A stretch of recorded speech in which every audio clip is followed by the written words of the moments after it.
मैं डॉक्टर ब्रजेश महादेव, जैसा कि बीके सिंह महादेव लिखता हूं, और डॉक्टर महादेव के नाम से ही मुझे ज्यादा से लोग संबोधन करते हैं। ग्राम पंचायत भरहरी से हूं, जो सोनभद्र में है, और सोनभद्र हमारे उत्तर प्रदेश में है। यह एक नई पहल है। एक तरह से हम कह सकते हैं कि जो आज के लोग हैं, जितने हमारे सम्मानित सदस्य पदाधिकारी संरक्षक बैठे हैं, यह एक नींव रख रहे हैं समाज के नए उत्थान की। और यह एक ऐसी नींव है जो समाज को मजबूती प्रदान करेगी और आने वाली पीढ़ी को एक नया रास्ता देगी। क्योंकि कोई भी समाज बिना संगठित हुए न तो आगे बढ़ा है और न बढ़ेगा। हमारे समाज में यही एक विसंगति है कि यहाँ पर टांग खींचने वाले लोग ज्यादा हैं, काम करने वाले कम। यही वजह है। मैं तो एक ही विजन लेके चला था, साहित्यिक विजन, कि पढ़े लिखे लोग हैं, कुछ समझेंगे। लेकिन आज के डेट में मैं दूसरे समाज की तुलना अपने समाज से करता हूं तो सुन नहीं पाता हूं।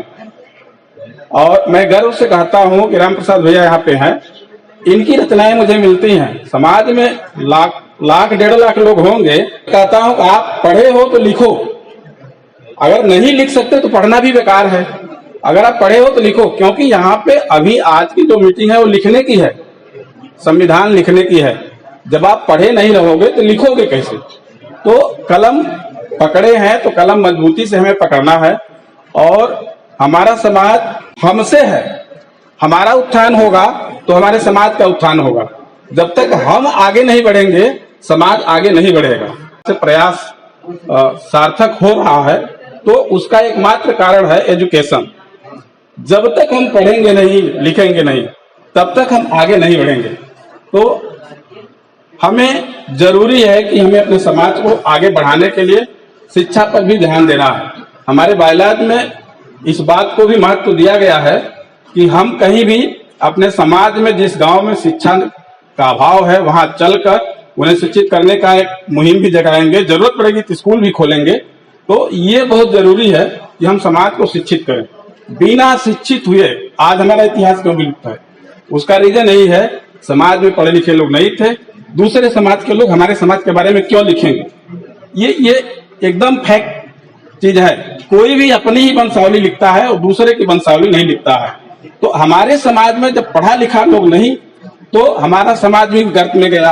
आज हम लोग ढूंढ रहे हैं किस खानदान के हैं, किस गोत्र के हैं, किस वंश के हैं। तो वो नौबत इसलिए आई कि हम पढ़ाई से दूरी बना लिए। हम किसानी में लग गए, या हम गुलामी में लग गए, या हम यत्र तत्र हो गए, जंगलों में चले गए। तो लेकिन आज अब समय बदल रहा है तो हमें जरूरत है समाज को संगठित करके उन्हें आगे बढ़ाने की, खुद बढ़ने की। अगर हम पड़ोसी को न देखें, अपने को ही देखें, अपने परिवार को, अपने बच्चे को ही आगे बढ़ाएं, तो हमारा समाज अपने आप आगे बढ़ जाएगा। लेकिन हमारी जो सोच है, सामाजिक सोच है, वह बड़ी विचित्र है। हमको तो समझ में नहीं आता है कि हम जिस समाज में पैदा हुए हैं, उस समाज में विचारधारा का कोई अस्थायित्व तो है कि नहीं। मतलब कि मक्कारी, धूर्तकारी, बेईमानी, झूठ, अभी सांसद जी ने कहा दहेज, इसका तो बोलबाला है। कहने का मतलब यह है कि जब तक हम अपने से नहीं सोचेंगे, जब तक हम अपना सुधार नहीं करेंगे, तब तक हम कितना भी, अभी जैसे कोष की बात है, तो अब कोष आएगा हम ही लोगों से। मैं निवेदन करूंगा कि एक कोष का खाता भी हो, सारे लोग उस खाते में पैसा ट्रांसफर करें। कोष में मतलब किसी के हाथ में ना हो। संविधान में चीज लिखा गया है कि हाथ में कितना कोष होगा। तो अगर लोग खाते में पैसा जमा करेंगे तो ज्यादा विश्वसनीय होगा कि हमने खाते में ट्रांसफर किया है। कोई भी निकालेगा, उसका उपयोग करेगा तो लेखा जोखा भी रहेगा, ऑडिट कराने में भी सुविधा रहेगी। क्योंकि अब ये पंजीकृत होगा तो हाथ में नहीं रहेगा, इसको हमें ऑडिट भी कराना है, और ऑडिट चार्टर्ड सीए ही करेगा। तो सबसे पहली बात है कि हमें अपने समाज के प्रति ईमानदार होना पड़ेगा, और ईमानदारी के साथ हमें कर्तव्यनिष्ठ होना पड़ेगा। और हमें कम से कम इतना तो करना पड़ेगा कि अगर कोई आगे बढ़ रहा है तो उसे बढ़ने देना है, रोकना नहीं है। अक्सर होता है क्यों आगे बढ़ रहा है, तिकड़म लगाओ, ये चीज नहीं करनी है। और आगे बढ़ने वाले को कोई रोक भी नहीं सकता है, वो आगे बढ़ जाएगा, लेकिन बदनाम रोकने वाला हो जाता है। तो हमें अपने समाज के प्रति सहानुभूति भी रखनी है, हमें अपने समाज को एक नई दिशा देनी है, क्योंकि हमारे जो भी संरक्षक बंधु हैं, जो भी समाज के वरिष्ठ हैं, उन्हीं से हमें मार्गदर्शन मिलता है।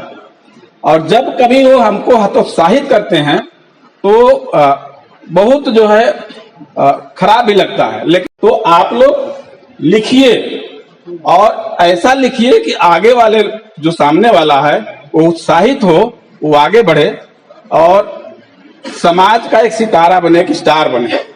नई कार्यकारिणी जो भी बनी है हमें बड़ा अच्छा लगा और हम माननीय विधायक जी राम लल्लू जी के मार्गदर्शन में अच्छा करेंगे, ऐसा विश्वास है।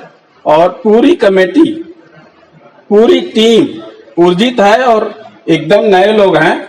और मैं चाहता हूं कि जो गुजर गया है वो गुजर गया है, पिछले चीजों को याद करके हम गड़े मुर्दे उखाड़ेंगे तो ठीक नहीं है। तो बहुत बहुत धन्यवाद। इन्हीं शब्दों के साथ मैं हमेशा साथ हूं, साथ रहूंगा और जहां जरूरत पड़ेगी हर मोड़ पर मैं खड़ा हूं। जय हिंद।